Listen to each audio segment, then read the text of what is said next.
Fast है। Noun और syntax और नाउन को हमने पढ़ा दिया था। आज हमें प्रोनाउन पढ़ाना है। प्रोनाउन में भी हमने थोड़ा बहुत पढ़ाया था, जो बचा उसको पढ़ा रहे हैं। Relative pronoun, relative pronoun, relative pronoun means होता है संबंध सूचक सर्वनाम, संबंध सूचक सर्वनाम।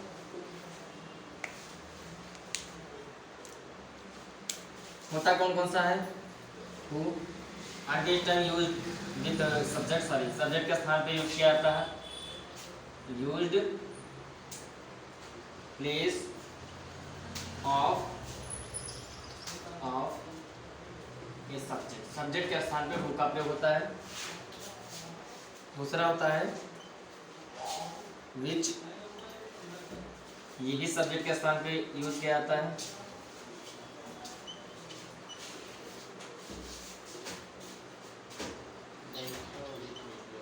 But use for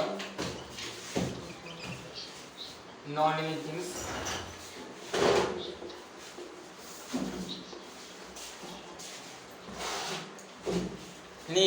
non living things के लिए प्रयोग किया जाता है।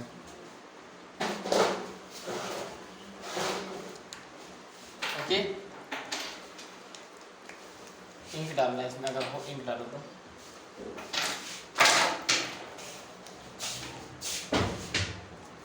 अगला आपका है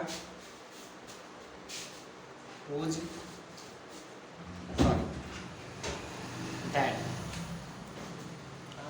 दैट, ये हमेशा मनुष्यों के लिए, व्यक्तियों के लिए प्रयोग किया जाता है, और ये हमेशा नॉन लिविंग थिंग के लिए। और दैट का प्रयोग दोनों के लिए किया जाता है। ठीक है, सब्जेक्ट के स्थान पर भी कर सकते हैं और अदर जगह पर भी कर सकते हैं। एक होता है whom, whom का प्रयोग, whom का यूज ऑब्जेक्ट के स्थान पर किया जाता है। ठीक है, इधर नाम ओपन कर दें, उल्टा खोलते हो तो नाम ऐसे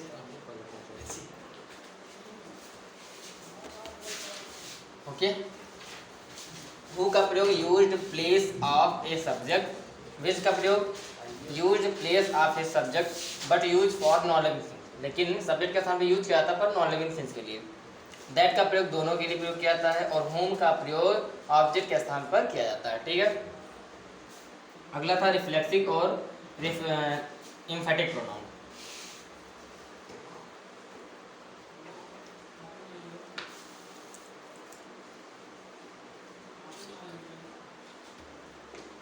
एम्फेटिक और रिफ्लेक्सिव, दोनों को हम एक बोल सकते हैं सेल्फ, क्या बोल सकते हैं? Self pronoun. इसका मतलब होता है किसी पे दबाव डालना, और इसका मतलब होता है निजवाचक।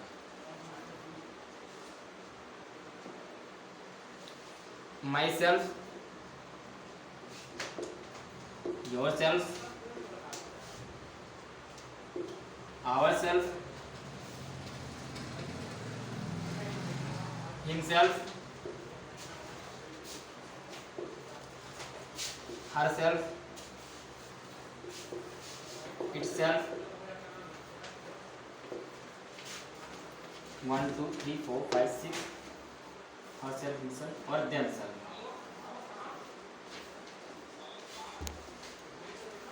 ये 7 होता है। अगर इनका प्रयोग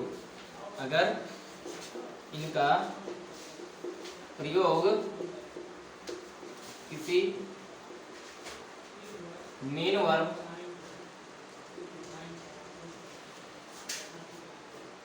से पहले किया जाए तो वह, अगर इनका प्रयोग किसी मेन वर्ब से पहले किया जाए तो वह, यही शब्द रिफ्लेक्सिव प्रोनाउन कहलाएगा, सॉरी एम्फेटिक प्रोनाउन कहलाएगा, emphatic pronoun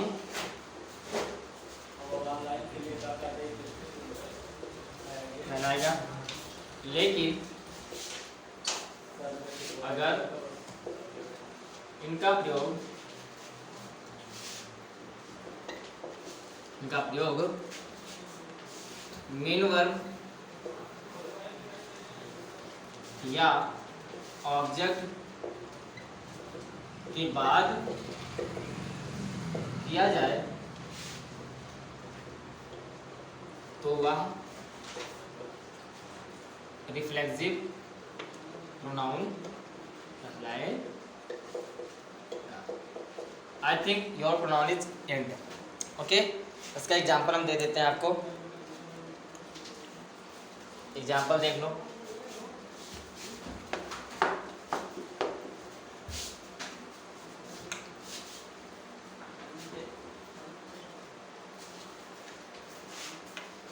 I my self do it, यानी मैं इसे स्वयं करता हूँ। ठीक है, हमने कहा था क्रिया मेन वर्ब से पहले होगा तो होगा एम्फेटिक प्रोनाउन। कौन सा प्रोनाउन?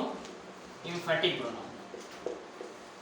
अगर यही मेन वर्ब या क्रिया के बाद सॉरी ऑब्जेक्ट के बाद हो तो कौन सा? निजवाचक यानी reflexive. I my self sorry I do my self it चाहे लिखो और चाहे I do it my self, तो ये कौन सा प्रोनाउन हो जाएगा? Reflexive pronoun. ओके, आपका प्रोनाउन खत्म हुआ।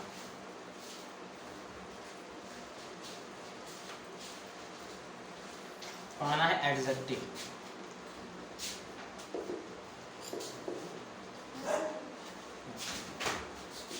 एडजेक्टिव मींस क्या होता है? विशेषण। एडजेक्टिव मींस क्या होता है? विशेषण। A word which describes, sorry, an adjective is a word. An adjective is a word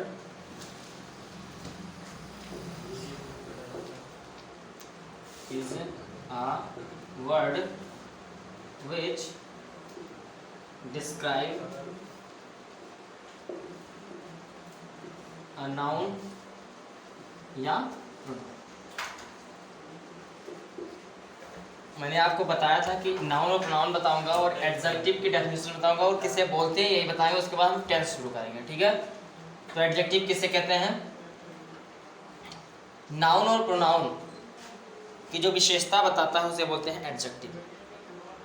noun और प्रोनाउन की जो विशेषता बताता है उसे बोलते हैं adjective. An adjective is a word which describe a noun और प्रोनाउन। जैसे Ram is a good boy,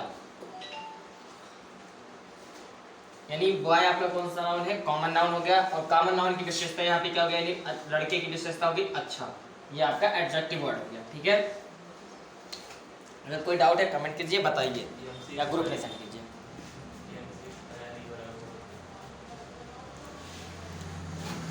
जितने भी एडजेक्टिव इसको एक बार रीड कर लीजिए जो हमने नोट्स में करवाया था क्लास 10 के लिए। और कब से आप लोगों को हम टेंस पढ़ाएंगे। ओके,